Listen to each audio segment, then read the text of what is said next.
Баршаңызға сәлем, менің арнама қош келдіңіздер. Бүгін осындай өте дәмді түріктердің ерекше пирогын дайындайтын боламыз. Видеоны өткізбей соңына дейін қараңыздар. Ыдысымызға 2 жұмыртқамызды саламыз. Оның үстінен құмшекерімізді қосып аламыз. Қанша мөлшерде қосу керектігін видеоның астындағы описание бөліміне жазып қалдыратын боламын. Сол жерден қарап көріп жасай берсеңіздер болады. Енді венчиктің немесе миксердің көмегімен жақсылап араластырып аламыз. Мен венчиктің көмегімен ағарғанша араластырдым. Бастысы қантымыз еріп, жұмыртқалы массамыз аппақ болып ағаруы қажет. Енді үстінен сұйық майымызды құямыз. Оның үстінен сүтімізді құямыз. Сүттің температурасы маңызды емес. Және де жақсылап тағы да бір араластырып алатын боламыз.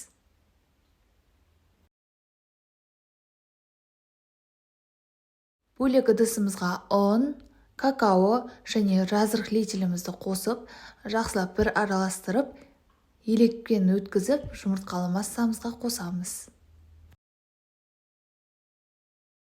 Міндетті түрде елекпен өткізіп қосуға тырысыңыздар, өйткені какао түйіршіктері арасында жүрмес үшін және де жақсы көтерілуі үшін електен өткізу міндетті. Енді барлығын електен өткізіп алдық. Бөліп қоссаңыздар болады. Жақсылап тағы да бір араластырып аламыз. Осында шоколадты масса шығады. Осымен біздің қамырымыз дайын. Пісіретін формамызды аламыз. Мен осындай 4 бұрышты шыны ыдысты қолдандым. Астына сары майды міндетті түрде жағамыз, жабысып қалмас үшін.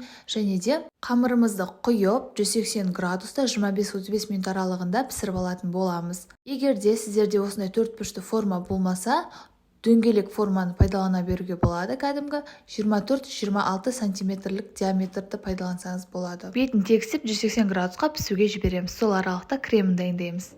Ыдысымызға сүтімізді құямыз. Мұздай не жылы болса да бола береді. Оның үстінен ұн және крахмалымызды қосамыз және қантымызды саламыз да түйіршік қалмайтындай етіп, жақсылап қозғап араластырып алатын боламыз. Достар, видео ұнаса лайк басып, пікір қалдырып отыруды да ұмытпаңыздар. Видеоның астында поделиться батырмасын басып, достарыңызбен бөлісіп отырыңыздар. Жаңағы кремімізді баяу отқа қойып, тоқтамай қозғап отырып араластыратын боламыз. Осылай қоюланғанша ұстаймыз. Қоюланған бетте бөлме температурасында тұрған сары майымызды қосып, бір араластырып, жақсылап араластырып жібереміз. Сары майымыз осының ішінде тұрып ерейтін болады. Араластырып болғаннан соң бетіне пищевой пакетпен жақсылап ауа кірмейтіндей етіп жауып тастаймыз. Сол кезде толығымен суған кезде беті қатып қалмайтын болады. Достар, менің арнамнан көптеген жеңіл сәтті шығатын керемет өзгеше рецепттер таба аласыздар. Сондықтан міндетті түрде подписаться етіп алуды ұмытпаңыз. Оригинал торттардың ерекше рецепттер, түрік халқының тағамдары, тағы да басқа хит тегін мастер-класстарды таба аласыздар. Сондықтан каналды жоғалтып алмас үшін видеоның астындағы тұрған подписаться кнопкасын басып, қоңырауша белгісін басып, все деген таңдап қойсаңыз, жаңа видео шыққанда сіздерге хабарлама келіп тұратын болады. Пирогымыз осындай пышный болып көтерілді. Енді ағаш таяқшаның көмегімен осылай тесіктер жасап шығамыз. Мейлінше көп болғаны дұрыс. Ыстық күйінше жасаймыз.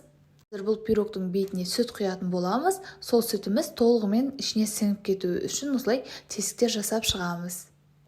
Енді оның үстінен сүтімізді құямыз. Сүттің температурасы маңызды емес бұл жерде де. Осылай ақырындап құйып шықсаңыздар, пирогымыз сүтті өзіне сіңіріп алатын болады. Бұл пирогтың атауы да өзгешелігі де осында. Влажный болып шығады. Осы сүтті толығымен құйып шығыңыздар, асықпай. Менің ыдысым кішкене пирогқа кішкене болып қалды. Сіздер үлкендеу ыдысты пайдалансаңыздар болады.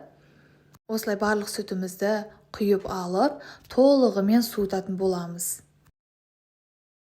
Көріп тұрғандарыңыздай сүтіміз толығымен сіңіп кетті.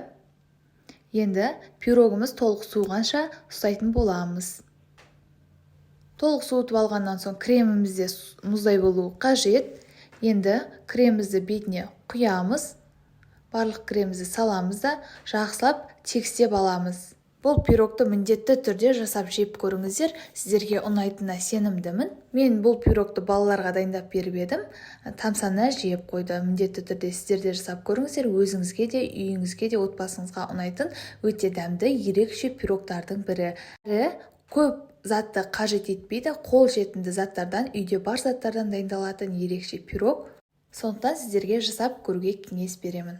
Бетін жақсылап тегістеп аламыз. Спатуланың көмегімен тегістеп алдым.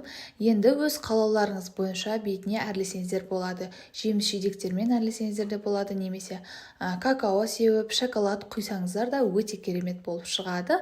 Мен какао ұнтағын бетіне сеуіп шықтым. Өте әдемі, өте дәмді болып шықты.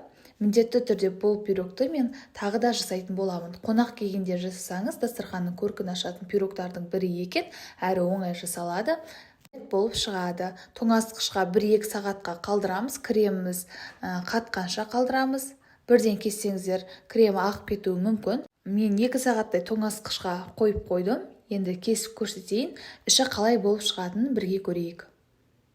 Өте жұмсақ, нәзік, ауызда еритін пирог. Көріп тұрғандарыңыздай кремі қатқан, құрамда крахмал болғандықтан өз формасын ұстап тұр. Өте керемет, әдемі болып шықты. Жұмсақ пирог. Осы рецепт бойынша міндетті түрде жасап көріңіздер. Достарыңызбен әлеуметтік желіде бөлісіп отыруды да ұмытпаңыздар.